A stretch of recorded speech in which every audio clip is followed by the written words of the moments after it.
Hey folks, it's time for Tattoo TV.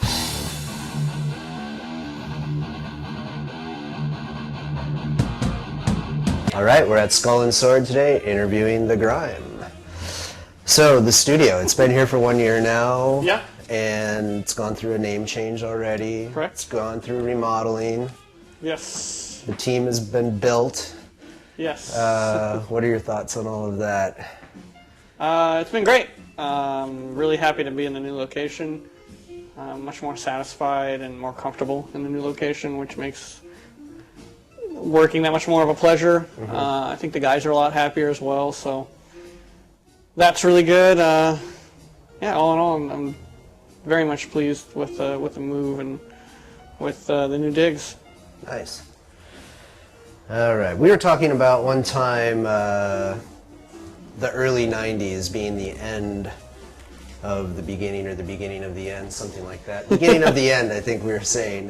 Just how tattooing's changed so much since that time. I guess that's around the time you came in, and so it probably seems a little more intense. But I guess, you know, late 80s, early 90s, things started changing. What are your thoughts on that? It's hard for me to comment so much on it. I think, I don't know, you know, I only started tattooing in '93, but I was really kind of watching tattooing for a little bit. I mean, obviously it's just an outsider's perspective, but Sure. It seemed up until probably a few years prior to when I started that until that point it was very much biker oriented, very subculture and very kind of exclusionary of anyone who wasn't necessarily like of a kind of outlaw attitude or background, and I think that changed a lot with guys like Aaron Kane and Marcus, those kind of guys who pushed tattooing in a whole new direction with their influence and their kind of, I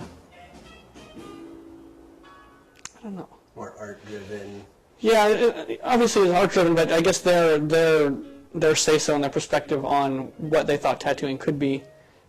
Because they weren't coming from the same background that a lot of other people were coming from, which was just, yeah, which piece of flash do you want, or this kind of stuff, you know, let's party and tattoo, or something like that. I mean, obviously that's not true for the gamut of tattooing, but I think as an outsider viewpoint, I think that's what I saw a lot of, which was just the kind of, you know, I didn't see the Ed Hardys of tattooing, I didn't see the Kurt Newmans of tattooing as a guy looking for a tattoo kind of superficially, you know, going from shop to shop and getting the magazines that I knew about. I didn't see anything that was too standout at the time, you know. It was mostly a lot of Easy Rider tattoo. Yeah, right. And, you know, I don't remember seeing stuff in there that was particularly, like, different outside of the accepted genre of tattooing, which was a traditional Americana, fine line, and maybe a little bit of Asian influence, but not a lot of a real kind of strong Japanese stuff.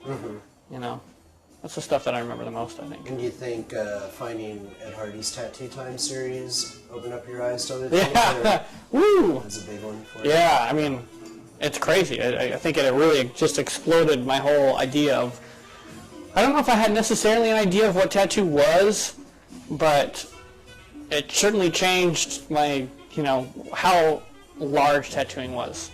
You know, it seemed to really explode into a huge universe. As before, it seemed like a kind of a calculable world, but after that, it was huge and massive, far-reaching, exotic, everything else, unknown. Yeah. And you're friends with different artists that are in, I guess you could say, the outside world of art or alternative art. What do you think their views are? Do you ever hear what they say as far as tattooing is today? Like perhaps a painter that's painting today and they see tattooing. What do you think their views are? I mean, it's kind of hard to speak for everyone, but Sure.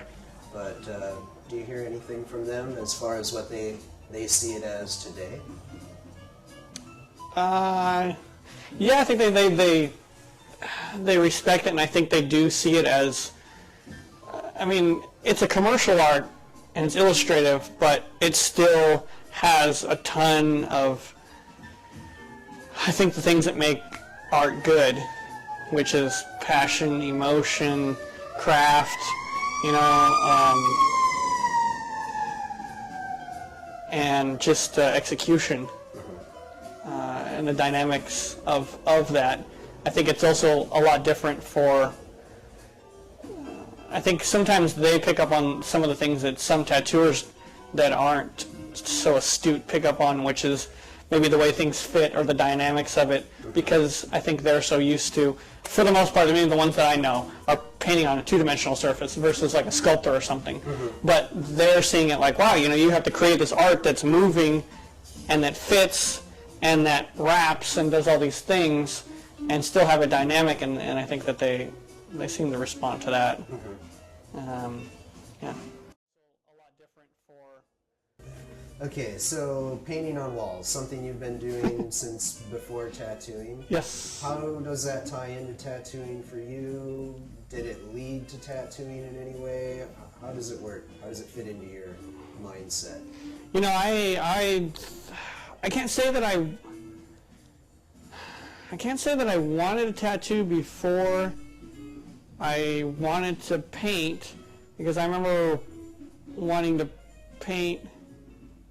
Actually, I probably did. Actually, I did. I wanted a tattoo before I wanted to paint, now that I think about the progression of time. So I wanted a tattoo when I was in, like, I don't know, 8th or 9th grade. I wanted to start tattooing, but I don't even remember me being that cognitive of it. I only happened upon that after I talked to a friend of mine who I hadn't spoken to since around that time. I spoke to him maybe a year after I had started tattooing, and we were just catching up, and I told him that I had started tattooing. He said, "Oh, that's great. You always said you wanted to do that." And I thought to myself, I did?